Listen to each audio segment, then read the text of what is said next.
Bismillahirrahmanirrahim. Assalamualaikum warahmatullahi wabarakatuh dan salam sejahtera.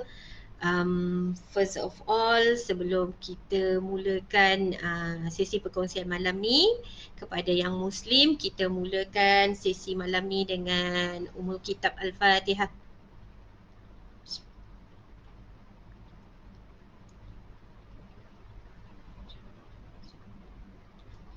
Alhamdulillahirabbil alamin wassalatu wassalamu ala asyrafil anbiya'i wal mursalin wa ala alihi washabbihi ajmain. Thank you very much to Proofreaders United sudi menjemput saya nak bagi sharing session untuk malam ni kepada grup tulis tesis ni. Okay, so first of all I'm honoured. Alhamdulillah, I think this is my second time nak sharing session dengan all of you mengenai my PhD journey. Okay, so of course I will try my best to make sure that benda ni disampaikan dengan cara yang penuh santai, tidak memberikan kesan ataupun sakit jiwa yang boleh menyebabkan seksa jiwa dan raga tu. Hopefully apa saja yang saya sharekan akan beri sedikit, at least sedikit lah suntikan-suntikan semangat. Saya terangkan dulu siapa saya. Saya Thahira Bibi, TKM Thangal. Saya bekerja sebagai seorang pensyarah di Universiti Teknologi Mahara, kampus Pasir Gudang. Okay, tapi sebelum saya mengajar, saya ada pengalaman kerja di swasta dan juga kerajaan. Okay, so tarik nafas. Sama-sama kita tarik nafas. Sebab saya pun nervous ni nak bercakap ni. Okay, deep breathe. InsyaAllah betulkan niat, bersihkan hati. Semoga siapa-siapa yang dalam sharing session ni faham kenapa saya nak share, dan mungkin kalau ada yang di sini yang dah ada PhD, mungkin nak ambil ilmu ni macam mana nak guide supervise. Kalau yang ada di sini, ada 3 kategori yang saya nak sentuh dalam cerita sharing session saya. Satu ialah mereka yang baru eyeing, sama ada daripada master, degree ke master, master ke PhD, baru nak dengar-dengar cerita sebab takut sangat GOT. Okay, second one is dalam proses graduate on time. Okay, third one will be graduate over time. Sakit jiwa sangat, tapi maybe lepas tengok, ada yang dah tengok komik-komik saya tu, rasa semangat ada sikit lah kot untuk yang graduate over time tu. Okay, so sebelum tu saya bagi semua okay kan? Dah 31 orang ni, kalau okay boleh bagi thumbs up, komen, jelas. Okay, supaya saya tak shock sendiri cakap depan orang kata PC ni. Okay, alright. Jelas kan suara kan setakat ni? So my journey, kalau siapa yang tengok komik saya tulis journey saya 10 tahun dengan 2 kali daftar PhD. Okay, it's not orang kata it's not easy for me to admit that I register my PhD twice. Okay, sebab rasanya semua tahu susahnya macam mana kan. Semua tengah mengalami ni. Okay, so I started way back 2009, 1 year after I kerja dengan UiTM. So jelas. So first thing first, you kena faham, kalau you nak put this in your kata notes ke apa ke, kenapa you ambil PhD. Kenapa you nak sambung pengajian kalau ada yang nak sambung master. Your aim should be very clear. Okay, kalau saya jelas 2009 tu kenapa saya nak sambung, sebab saya mengajar dan saya ada background industri. So of course saya nak pastikan career path saya tersusun cantik. Okay, sebab kata kawan saya, tak adalah kita aim to the VK7 ke apa, tapi at least bila kita mengajar tu, we'll be proud enough to say that masa tu okay, we are having something with us, okay, dengan PhD ni. Okay, so that's why I enrolled 2009. Okay, so what happened was, for your information, degree dan master saya ialah penyelia yang sama, mentor saya akan panggil beliau sebagai mentor saya, dan saya juga berhajat untuk jadikan beliau sebagai mentor PhD saya juga. Malangnya hasrat itu tidak sampai dan proses tu agak leceh, dan dalam masa yang sama saya juga apply beasiswa UiTM. Okay, I don't mind to share this because this is simply yang mana baru masuk, kalau dengar suara saya jelas dan nyata dan terang, tolong bagi komen. Okay, so saya pun apply beasiswa and as I stated earlier in my comic, okay, sekali lagi dikecewakan, saya tak dapat pun beasiswa tu dengan keadaan saya dah ambil bukan IELTS, kita ambil apa ya, IELTS lah, right, IELTS, dan saya dah dapat 2 penempatan iaitu di US dan juga London. Okay, so yes, I did get my placement, tapi malangnya saya tak dapat. Okay, alright, we close the chapter over there. Okay, and dalam masa yang sama juga, registration yang pertama tadi tu, saya buat orang kata serampang dua mata ni, minta beasiswa pun minta, PhD daftar dekat universiti ni pun buat. So, saya gagal. So, semester pertama. So, yes, devastated it was the situation. 2 kali gagal lah kan. So, it's okay. So, saya pun accept my post as administrator in UiTM. Saya teruskan perjalanan hidup saya. And 2012, my mentor pujuk I balik. Okay, boleh dapat dia balik, tak ada masalah. Yes, Alhamdulillah. So, okay. So, I pun apply balik, tak ada masalah. Just nice. But because kita dah ada post. Alright, kalau you ingat komik saya tak pasti you ingat ke tidak jalan cerita siapa yang dah tengok kat sini. Before I register tu, my arwah father meninggal dunia. Okay, so yeah, that's orang kata satu titik juga, tapi I'll try my best. Orang kata bila 2012 tu bangkit balik lah. Bangkit balik and I pun register. Tapi dengan keadaan workload ni banyak. Okay, alasan workload banyak. However, even though I didn't start my writing yet on that particular basis, I make sure myself I dig a lot of orang kata khusus. Inilah prosesnya yang saya belajar, sebab saya masih kabur lagi dengan method. Okay, ini orang kata ni graduate overtime ni cerita ni, tapi dalam keadaan graduate overtime pun I tak biarkan diri I terombang-ambing. So setiap kursus yang setiap kali ada peluang, I akan grab the chances untuk attend the kursus. Name it. Duit jangan ceritalah, memang orang kata bukan bazir, I tak kata bazir, memang investment ke situ. That's how I knew Prof. Ramaya, that's how I knew Dr. Uthman, arwah Dr. Shazwan, Dr. Syamsurita. Okay, a lot orang kata, and ada some of the courses tu dengan dia orang tu I pergi 2-3 kali.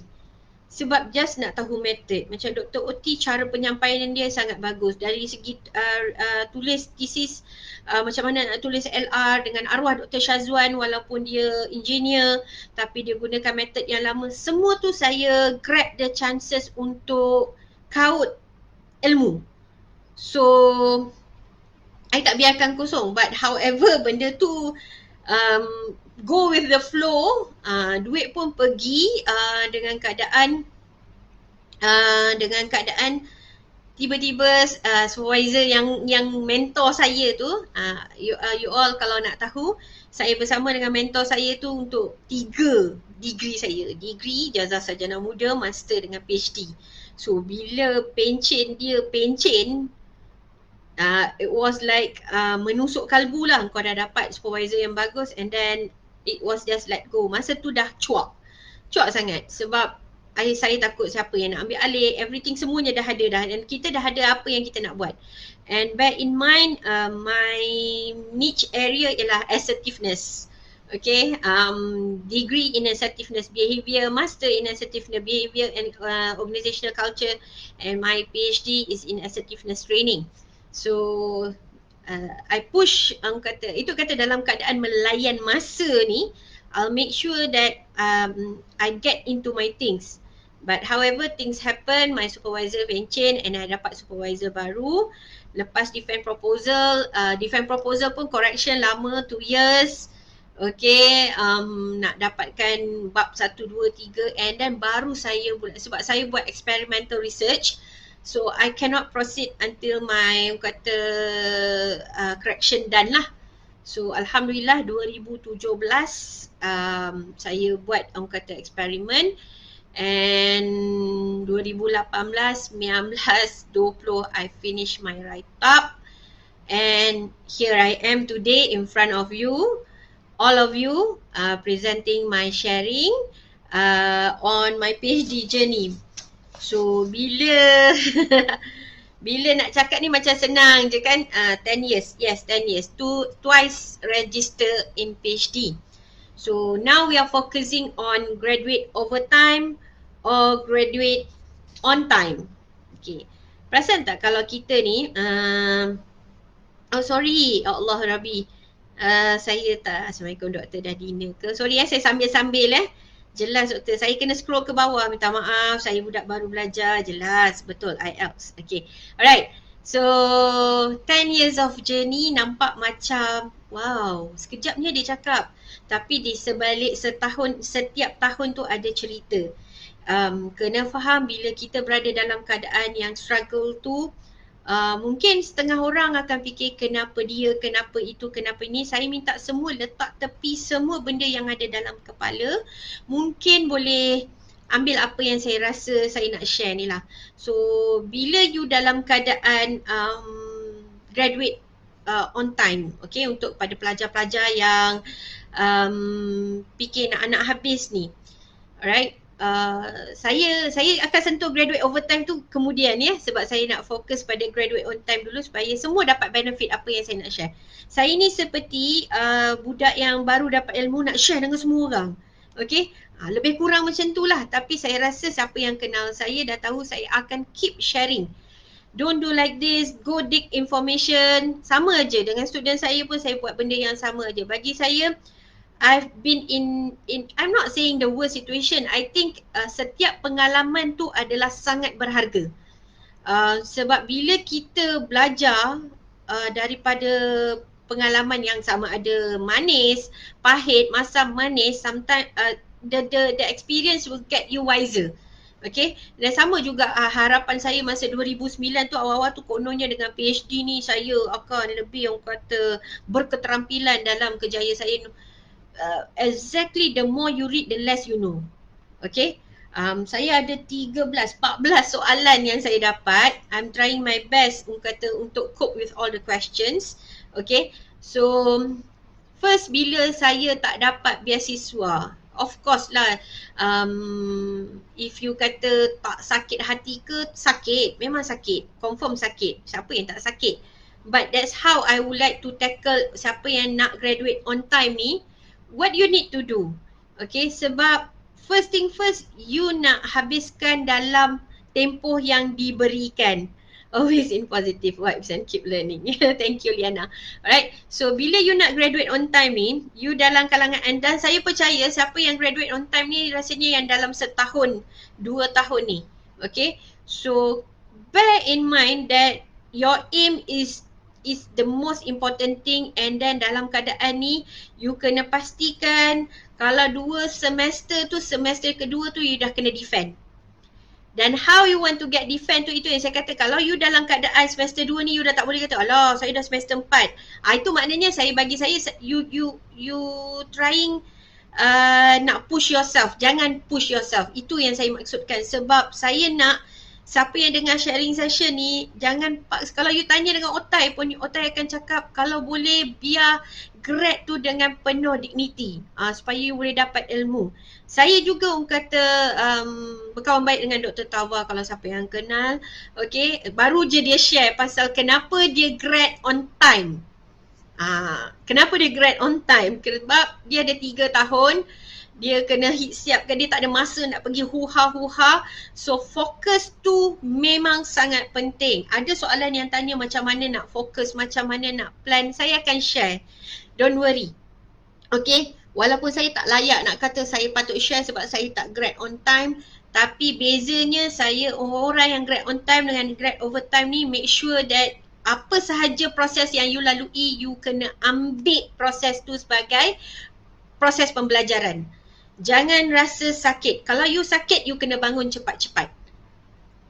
Itu aja. And satu, bila you dalam proses pembelajaran ni, kena ingat, kena keep sharing, kena keep on, orang kata be in a very good circle.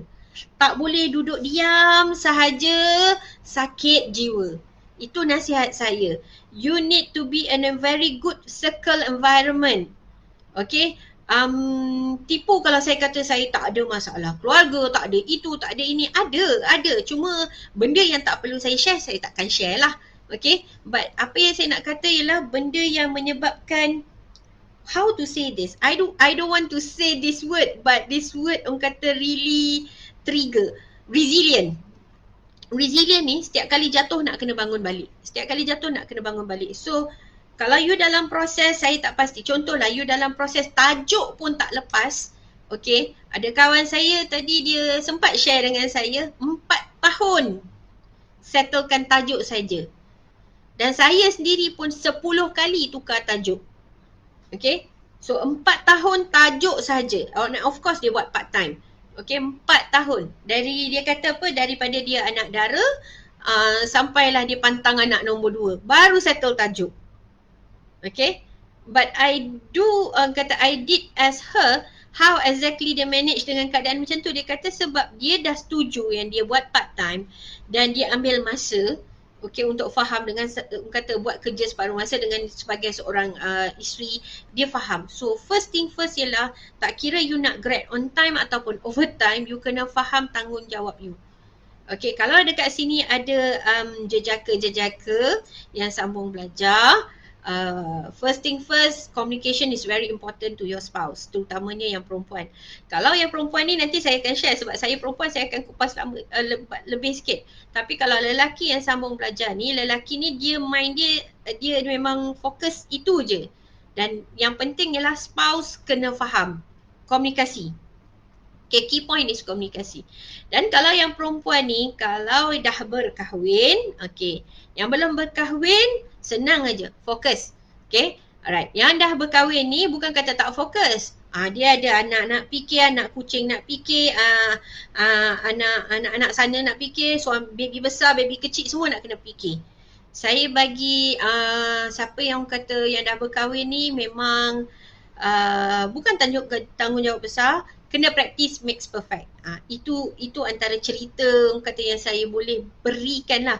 Kalau kata anak letak tepi, minta maaf saya cakap, sepanjang 10 tahun saya tak pernah letak tepi anak saya. Kerja letak tepi, saya tak pernah letak tepi kerja saya. So orang kata I lose some, I win some. Itu yang saya nak share sekarang ni. So kalau you all memang dalam kategori yang masih fikir why I am here, and saya tak cerita pasal supervisor dulu, how to handle supervisor, tak. Ni diri kita. I'm here to share with you my 10 years of journey in PhD. Right? Even though my husband tak suka I sebut 10 years sebab dia kata yang first one tu dah tak relevant. But I would like to stress on my 10 years sebab that first one trigger I untuk jadi apa yang I jadi hari ini. Kalau tidaklah first one tu tak jadi macam tu, taklah digagalkan, beasiswa tak dapat, I tak akan bangun untuk sambung yang kedua. Itu ceritanya. So bila dah orang kata on time versus overtime, main point ialah your aim. If you want to stay in this system, you akan prolong lah journey dia. Okay? Apa maksud saya prolong? Sebab macam saya lah, saya tak kata saya buat apa yang saya buat tu betul atau tidak, saya tak pasti. But I never regretted that I finish in orang kata 10 years time. But I decided I would like to stay on the system. System maknanya PhD itulah. I drag my own self to stay. So if you don't want to stay in that system, you need to make sure that you push yourself out of the system as soon as possible. Itu nombor satu. Nombor dua ialah kental hati. So kental hati sebab saya nak kena settlekan 14 soalan ni. So saya bagi sedikit saja kental hati. Apa maksud kental hati? Setiap hari kalau saya share masa saya nak siapkan defend proposal 2015. Sebab saya tak menulis, saya terus terang cakap saya daftar 2012. 2015 tu sampai 2015 saya pergi kursus saja. Memang saya pergi kursus. Muka saya ni lah yang pergi kursus. Asyik-asyik SPSS, memang orang kata how to do this, literature review. Memang semua saya dig. Literature review masa zaman saya belajar ialah narrative review. Yang zaman Tok Kadut sekarang dah ada systematic literature review, ada bibliometric analysis. Yes, I pun masih lagi ambil course yang itu, nak faham. Guru saya tu, ketua pengawas kita tu kan. Okay. So bila saya decided untuk 3 tahun dig. Okay, so 2015 tu I did, for your information, I did hire, orang kata one research assistant. Wah, part time pun hire. Sibuk kan pegang administration post. So what happened on the journey, myself nak pergi jumpa my RA tu dekat KL, I jatuh teruk dekat depan airport. So I jatuh teruk. So I was being treated in, orang kata, kapal terbang. So masa tu je I dah rasa something. Okay, bila jumpa RA tu and then suddenly the RA tipu saya lah. Bukan tipu lah, saya anggap dia tak ready nak tolong, tak ready nak buat. So bila saya balik, saya ingatkan bila dengan ada RA akan mudahkan kerja saya. No, exactly tak. Dalam masa less than 2 months, saya siapkan 3 chapters dengan keadaan I lock myself dalam bilik saya. Betul saya ada anak-anak, saya lock myself. And that's how I finish. So masa tu baru I faham, if I can do this before, okay, maknanya I dah settle lama dah. Tapi I drag. I put myself in the system. So yes, 3 months je I settlekan my proposal. Okay, to 2015 and I submitted my proposal and I defended my proposal. It was kata yang took so long ialah the correction lah. Okay, it's okay. Correction pun proses.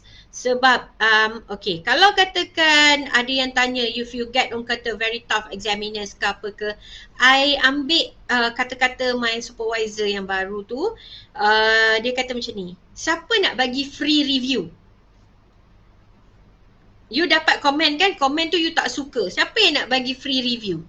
Macam tu lah masa tu saya treat the situation. Yes, it took me, orang kata, patutnya I settle but alhamdulillah. And yes, I proceed and then bila I dah buat experimental research tu baru the whole turning point bila I buat dengan, orang kata, my respondents. Okay, bila kita betulkan niat balik. Kenapa? Lama kan I nak jumpa niat I balik ni. Kita niat ni, kita buat PhD ni supaya saya kata diri saya. Sebab saya dah ngajar, saya dah ada kerja. So why I'm doing this? Why I push myself? Why I need to be here? Why I need to finish this? I want to give back. Alright, bukan sebab career path, bukan itu, bukan ini, I want to give back. So bila saya berurusan dengan my respondents, some of them are exactly those are in needs. Okay. So it was so hard for me to see them in that situation. So I push myself, I'll make sure myself that I can help them at least sebab saya deal dengan usahawan. So bila kita berikan sedikit ilmu kepada mereka ini, mereka akan rasa lebih teruja. So that's how trigger my motivation. And it sparks everything from 2017 until I finish my last leg of writing on 2020 lah. Alright, so yes, kental hati, kena kental hati. Right, the next one will be your support system. Okay, not everyone will have a very good support system. Okay, Ada yang dapat husband yang baik, okay, ada yang dapat kata family yang bagus, yang push yourself, alright. And for me, I do agree with all that. Family, husband, spouses, semua betul. Tapi siapa yang paling rapat dengan you bila you buat kata all those writings? Your friends, okay. Sebab tu saya agak teruja bila kita dah ada banyak group sekarang ni. Okay, kita ada banyak sharing session online. It's good. Please, please. Jangan rasa diri awak seorang dalam jalan ini. Masa zaman saya dulu tu terkontang-kanting. Yes, I can say that I kena cari. Mana ada ni? Kena pergi sana sini. Sekarang tak payah. You tengok je Facebook je, orang kata all the information yang you nak ada kat situ. Okay. Your support system, your friends. Okay. Kalau you nak terasa benda-benda macam ni, saya tak boleh nak kata apa, tapi your friends should be the one yang boleh motivate and boost you to be, orang kata, more productive. You jangan cari sahabat ataupun circle yang akan menyebabkan you rasa down. So orang-orang yang macam tu you kena pangkah cepat-cepat. Minta maaf kata. If you ask me if I did that, yes I did that. I have to, because I tak boleh nak tolerate dengan orang yang menyebabkan kita tak nak buat. Okay, so Alhamdulillah, despite orang kata having families, husband, semua memang okay. But ini yang circle of friends yang you nak belajar, you nak orang yang faham you, kenapa you belajar. And then boleh ketuk kepala kita ataupun something like knock you off when you are actually tak nak buat apa-apa. Right? Sebab tu penting bila you terasa nak quit tu, people around you yang kadang-kadang husband pun tak faham. Okay, terus terang saya cakap, husband pun kadang-kadang tak faham kenapa tak boleh siap sebab not in our line kan, right? Family, anak-anak pula, bilalah mami nak habis ni, bilalah mami nak habis ni. I think my face, muka kegembiraan saya betul-betul bila bila lepas solat berjemaah, saya bagi tahu dengan anak-anak saya.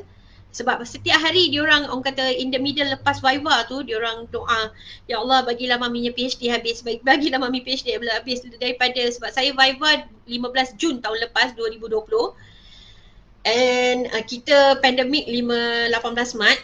So daripada 18 Mac tu kat rumah, so that's kata the prayers inside, orang kata dalam prayers tu memang diselitkan, bagilah maminya PhD habis. Sampailah satu tahap bila saya dah dapat, orang kata, confirmation, and I did say this to them, no need to put that on, kata, in your prayers, you can say that supaya mami orang kata dapat syurga, jannah ni semua, and their faces was like something like that. So betul ke? Tak percaya, semuanya tak percaya. So itu yang paling, kalau you tanya sekarang, that's the biggest, orang kata, moment dengan anak-anak lah. Okay, so last one before saya pergi kepada soalan, what you need to do ialah bila either you nak on time ataupun overtime, think sama je. Okay, sebab benda yang you akan menentukan you on time ataupun overtime is you yourself. Ada orang tak setuju, ada orang kata supervisor ke apa ke, itu semua bagi saya adalah faktor-faktor luar yang you tak boleh control. Yang penting you. Okay, and the last one will be your aim. Your aim. First aim, second, last one pun aim. So bila you tally balik, you akan nampak exactly, oh sebenarnya macam ni, aku dalam satu sistem yang aku sendiri tak nak keluar ataupun aku nak keluar cepat-cepat. Kat mana you stuck? Writing, kat mana you stuck? Chapter 1, chapter 2, chapter 3. Kalau you tanya dengan saya balik pun, kalau you ada circle of friends pun, you need to make sure that your circle of friends can understand whatever you are trying to convey. Sebab senang. Okay? Right? So, everyone okay right now? Ada 37 orang ni, berdebar pula saya. Okay? Okay boleh Saya harap okay lah. Okay. Saya teruskan dengan soalan, sebab soalan ni pun ada benda yang saya nak share. Right? So, nombor 1 soalan dia. Graduate on time ni good untuk supervisor ke ataupun untuk Hai Ain. Graduate on time. Kenapa promote graduate on time? Adakah good for student ataupun good high? Right. Graduate on time good for supervisor ataupun good for the students? Kalau you tanya saya, kita berada dalam satu organisasi yang ada services, okay? Everything. Semuanya, kan? Ada orang kata transaction. Takkan ada benda yang mendatangkan kerugian kepada mana-mana organisasi. Okey. Kalau contoh saya sekarang ni dalam 8 tahun untuk second PhD yang saya register tu, okay, thank you for the responses. Okay, kalau second time tu, universiti patutnya orang kata ambil action untuk tak nak simpan student. Okay, bila tak nak simpan student, okay. Bila tak nak simpan student, what are the actions that should be taken by the faculties that having this postgrad students? So maknanya fakulti pun kena buat sistem yang baik untuk pastikan student ini tak stuck. Maknanya kalau dah SEM 2 tu, sistemnya mesti defend, you have to follow. Okay? So nombor 2 ialah pada student tu sendiri. Adakah dia rasa terseksa dengan keadaan dia kena graduate on time tu? Kalau dia rasa terseksa, cuba tanya balik, kenapa terseksa? Adakah you bounded with the scholarship? So kalau you bounded with the scholarship, memang patutlah rasa terseksa.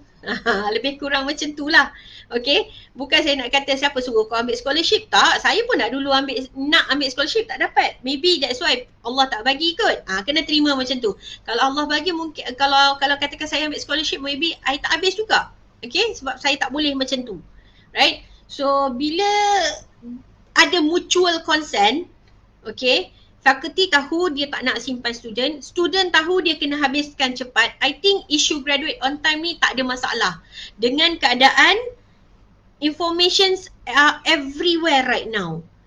Okay, kalau katakan ada student, insyaAllah saya akan dapat student kan. Students comes to me, puan saya nak daftar ni, doktor saya nak daftar ni.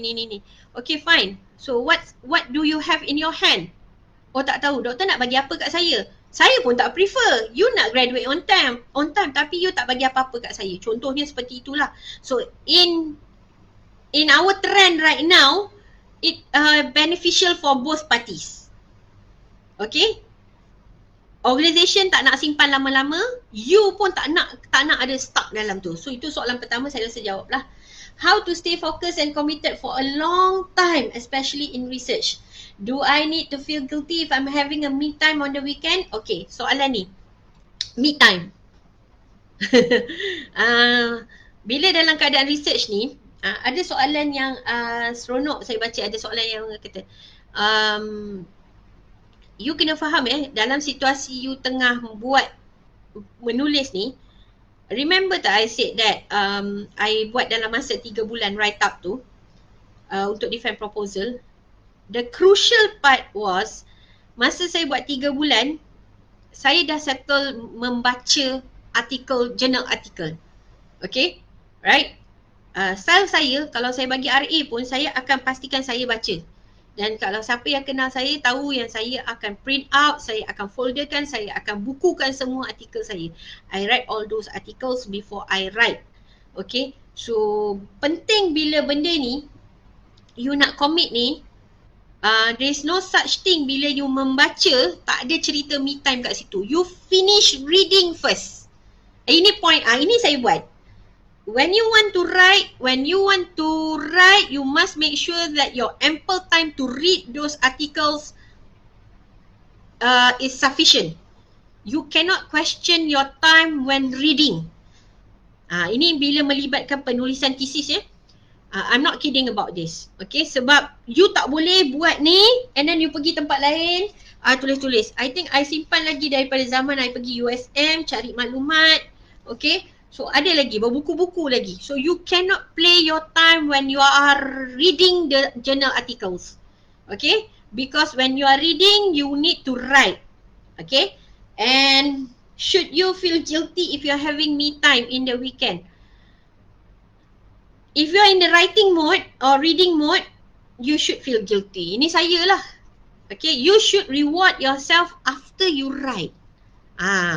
Bukan you reward yourself before. Itu cerita lain kan. Itu kalau kita bukan buat kerja-kerja tesis ni tak apa lagi lah. Tapi bila melibatkan tesis ni kena kental tadi saya kata. Kena very you need to be very strong when you are dealing with this thesis writing ni. Okay. When you are kata you lock yourself for 2 hours writing, first time memang sakit jiwa. Second time it will be okay. Third time akan jadi smooth. Fourth time ni. It's all about discipline. Tapi saya tak nak sebut pun perkataan disiplin ni. Sebab ada orang allergic dengan disiplin. Some people are very allergic when you listen to the word of discipline. Okay. It's all about how you want to manage yourself in order to get your write-up done. Okay. Ignore the grammar first. Okay. So third question, what is the GOT for PhD in social science? How do we determine GOT? I think I dah jawab sebelum tu. Okay, GOT social science ke, GOT science and technology ke, how you want to determine how you want to get this. Okay, you PhD bidang mana pun, methodology, literature review, same process. You want to dig ilmu, you nak cari journal article, you nak baca, you nak keluarkan literature review table, semuanya same process. Kalau ada 30 orang kat sini pun saya akan cerita how you want to read your journal article pun benda yang sama. Then you boleh pergi pada bidang you. Cerita asas fundamental sama saja. Okay. So tak ada bezanya social science ke science teknologi, yang bezanya bidang lah. But dari segi methodology, master ke PhD ke sama sahaja. Kalau buat kata master in research lah. Alright. Tips for full-time working mothers who are studying.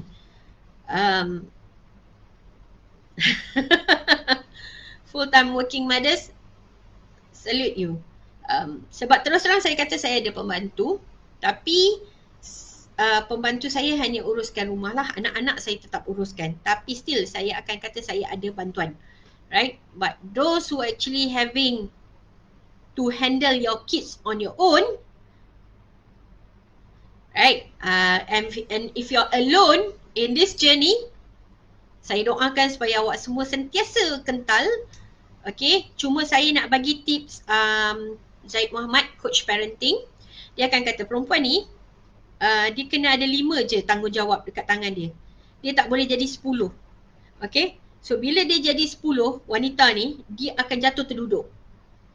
So make sure bila you sambung belajar, kalau you adalah isteri, you ada mak, you adalah student, you adalah pekerja. Okay, so you ada lagi satu je position. Okay, so you must make sure that you in this. Kalau dah jadi macam ni, ada 6, ketua wanita UMNO, ketua wanita haluan, ketua wanita ni, ni zap. Always this. Ini yang saya amalkan. Okay, so saya buang sana, saya letak jawatan coordinator. I did kata put myself in focus. Saya diam sekejap. Okay, but I'll make sure that I contribute to my faculty as well lah. Okay, so yes, untuk yang full time working mothers, doa banyak-banyak, bagi kekuatan, always bersihkan hati daripada semua jugalah. Okay, so untuk yang wanita yang bekerja dan ada keluarga ni, tangan ni jangan lebih daripada 5. Kalau rasa semua benda nak buat, minta maaf cakap lah. Okay, sebab susah. And how to measure graduate over on time period? Is it from the date of register or semester begin until viva? Ini terpulang pada universiti masing-masing kot. Sebab daripada the day you register sampailah saya tak pasti ada ke dalam kategori universiti daripada defend proposal tu, kira tak. Saya rasa daripada the day you register sampailah you submit your hardbound thesis tu. Okay, dan dia akan debate dated daripada tarikh you submitted tu lah. Okay, so that's how it's measured. How you want to be consistent in following the plan.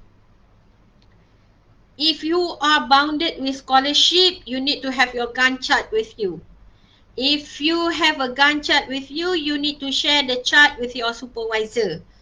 And if you want to make sure that you follow the plan, you need someone to knock you off when you are falling down. Okay, so You kena faham, you tak boleh shock sendiri dalam journey you. And if you are a family man, you need to tampal the gancat all over. Okay, if you are working, you need to make sure that pukul berapa you kena bangun untuk belajar dan baca everything.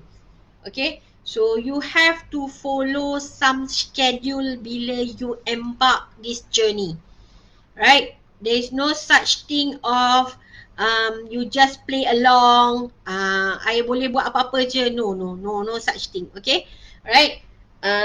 So bila nak consistent tu, that's why I said your support system need to be very good and need to be very, orang kata, very and you pun tak boleh jadi kaki sentap.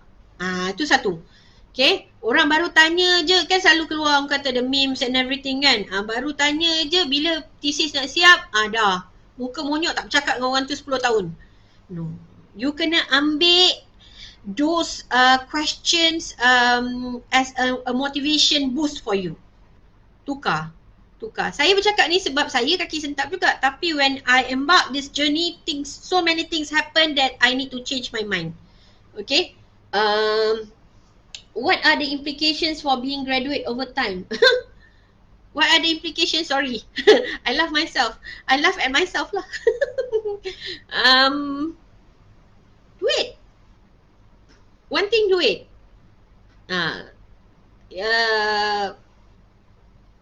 Kalau nak kata benda lain, kalau I would like to defend myself, no, I enjoyed my journey.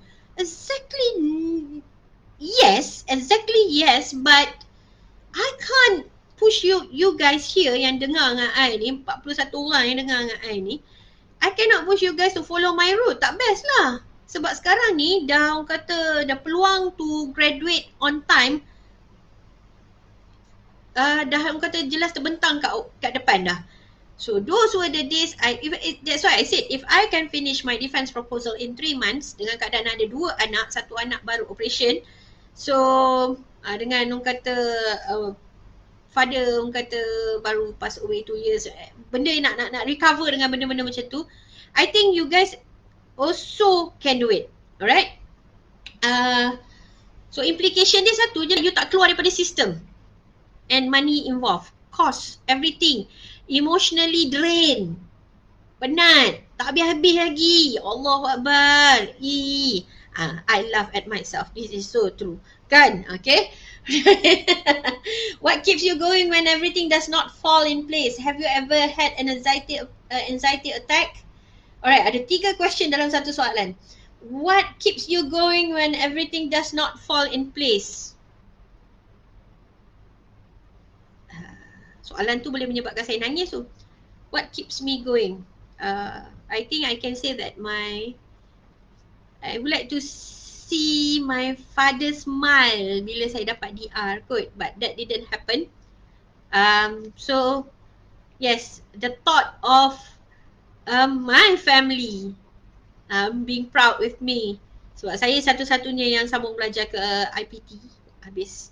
Okay, so that's it. And despite the fact that all my journeys ni, saya tak nak sentuh the spiritual part sebab saya rasa semua orang tahu what you should do.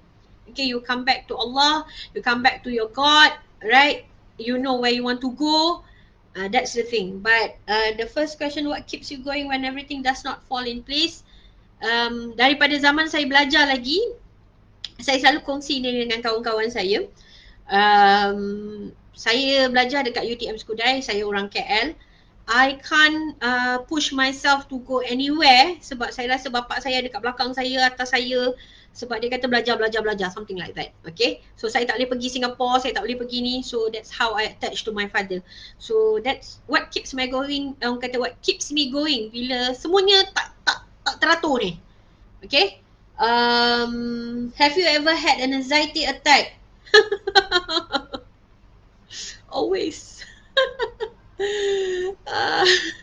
Anxiety attack. Oh my God. Allahu Akbar. Always. When we want to see, kita ni, saya dalam keadaan saya kena bagi kekuatan. My respondents are all the single mother entrepreneurs. Okay. So I cannot let them, as a trainer, I cannot let them to see me in a part and pieces. So that's very hard. Okay. So anxiety attack tu always. Tapi you need to know how you want to deal with it. So breathing, apa-apa sahaja, okay, I have to admit, ada orang kata alls, okay, paling tidak pun you just, okay, take a deep breath. Bila you rasa anxiety attack tu datang, kalau tengah drive, set aside, jangan kata saya tak pernah accident, my car swirl around highway Pasir Gudang, okay, tengah hari jam 12 sebab I micro sleep, those happen. Sebab tu saya kata, you tengok 9 komik je, the rest of it yang happens belakang tu, I tak put in story. Tunggulah saya buat buku nanti beli okay. Tak tahu bila. And the last one, have you ever think of quitting? Oh, so right, welcome. Tuah, thank you. Right, always. Sebab tu saya kata resilient ni dalam. If you think about quitting, you need to wake up. You kena bangun. Saya kental. Saya terus terang cakap saya kental, tapi saya bukan terus-terus kental lah.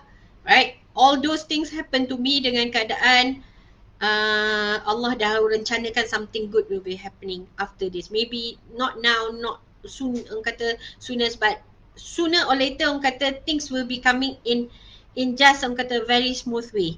So yes, alright. Soalan ke-9. What are the differences terms of research topic and methodologies between masters and PhD thesis? I dah cover tadi. There is no such thing. For me lah, ini my own opinion Sorry to all the school of thoughts yang berbeza. Master kena buat macam ni, PhD kena buat macam ni. Tak. Methodology sama saja. Literature review sama saja. You buat master of kata research ke, PhD research ke, same thing. You need to dig all the information relevant in order to get your things in, in order for you to defend your proposal. Okay. Which one do you think taking the longest? Writing the thesis itself or reading papers for our writing? Writing the thesis is nothing to me. Ini my own personal opinion. Writing the thesis is nothing once you dah baca. You have to read. Reading ni lah yang paling susah for me. You want to be here, contohnya I nak depan PC ni, nak baca satu artikel. Masya Allah, Ya Rabbi Tuhan. Oh my goodness, no. So, reading journal article is the hardest part for me. So, but bila you dah read, tulis, nota, conteng. Okay, I didn't bring because benda tu semua dekat office kan. Conteng kat situ then transfer to your literature review table. Okay, transfer. You kena transfer. Alright. Which one do you think take it? Okay, alright. How you want to motivate ourselves to finish writing early? Saya pernah ikuti kursus thesis bootcamp. You lock yourself, right? Tapi saya dah buat masa proposal pun, I lock myself. So, you determine yourself 30 minit. Untuk orang yang baru nak belajar, orang kata discipline yourself, the words that you allergic to manage your times ni, start dengan half an hour. Right? Jangan 15 minutes. 15 minutes tak ada apa-apa. You blank, lepas tu you keluar minum. Jangan pergi mana-mana ada air kosong sahaja. Jangan air manis pun. Air kosong sahaja. 30 minutes, break 5 minutes, then you keluar, masuk balik. Lepas 5 minutes, and then start balik 30 minutes. Kalau you blank lah. Ini cara ini cara saya buat. If I give you the tips, maknanya saya pun buat benda yang sama. Usually how long does a proofreading takes time? It depends on the proofreading orang kata yang you ambil. Okay, I think you pun dalam orang kata kumpulan proofreader, you can ask them. Any tip for GOT, graduate on time or graduate before time? I think I've shared all the information tadi. You nak graduate on time ke, before time ke, you must make sure that you have your aim, you have your system, you need to be very kental hati, you need to dig all the information relevant before you start the journey.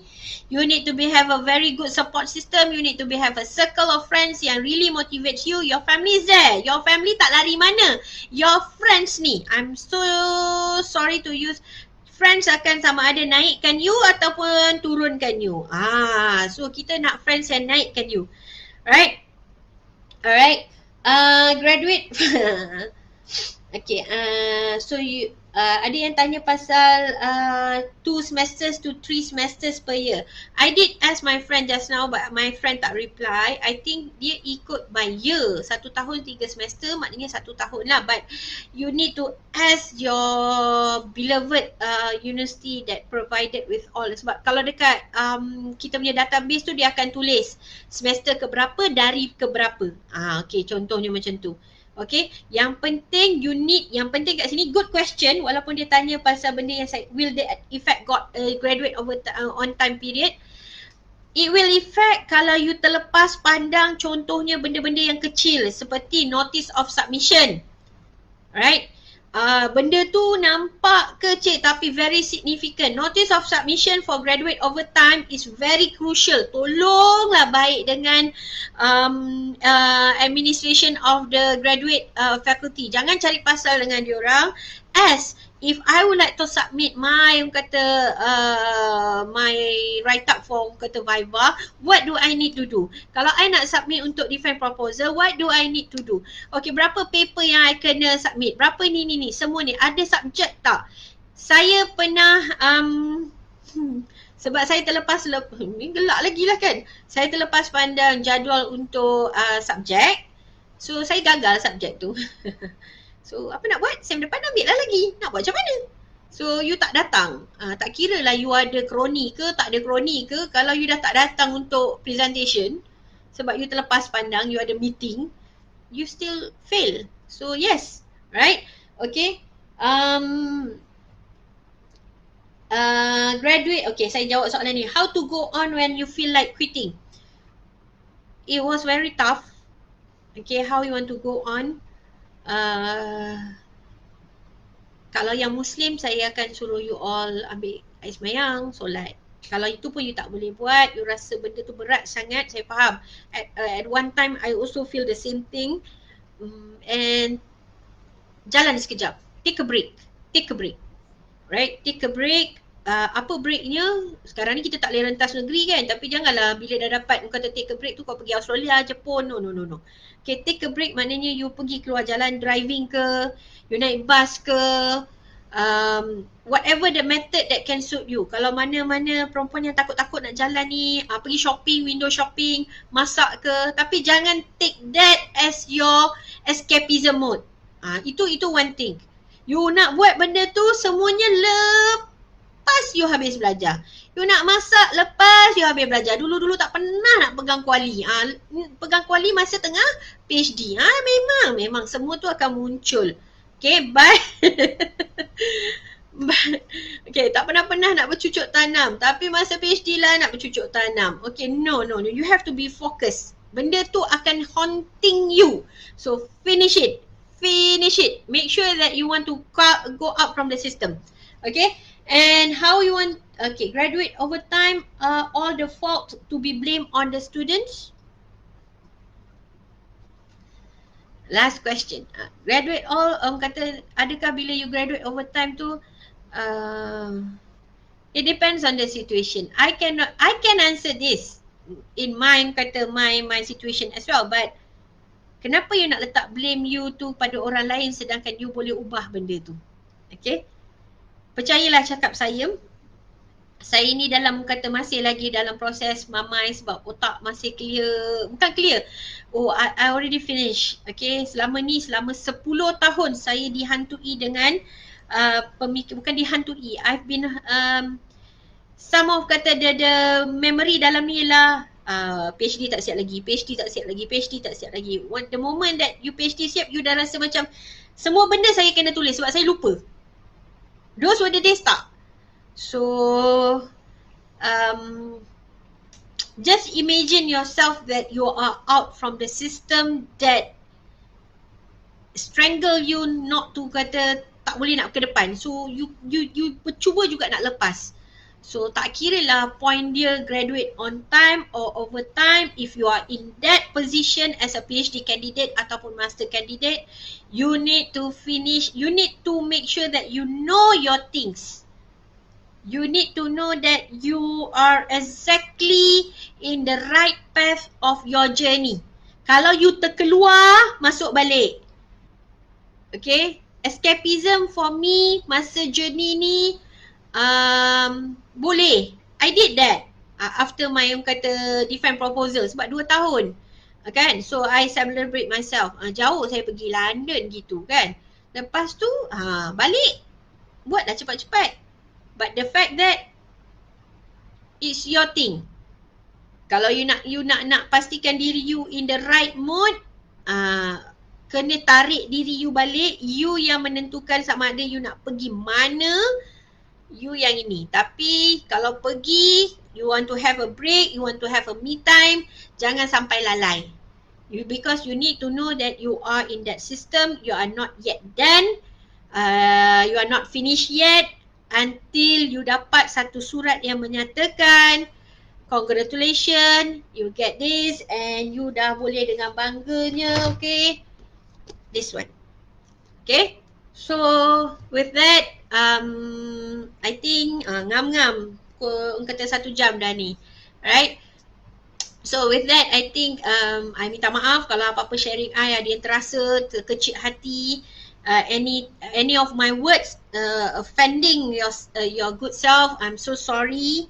I don't mean to, but I'm having kata I'm trying my best to share my experience and to at least dengan bagi background orang kata my journey tu, at least orang kata you dapat boost untuk motivate yourself to finish your journey. Alright? So sorry to use kata dui languages, but I'm hoping that you guys will understand. So I'm praying for all, kata I'm praying for the best of your journey. And ada sedikit kata nasihat untuk sesiapa sahaja yang bakal mengakhiri your journey ni. The moment that you get the position, remember that you need to give more. And please make sure that you don't treat people like what you have kata been treated before. Okay? Make sure that if you have been treated in such way that giving you a very not good memory, tolonglah. Ingat, I think dalam mana-mana agama pun kita diajar untuk berbuat baik. Okay? So if you are not having a very good kata relationship with supervisor, it's okay. If you are not kata having a good circle of friends, it's okay. But bila you dah dapat DR, bila you dah dapat master, please share more. Okay? Share and help people to be able to love in continuing study. Tu dia ceritanya. Alright? Thank you very much for listening to all of you. I'm so excited that I can share today. Thank you very much. All the best and have a good night. Thank you, okay? Bye. Assalamualaikum.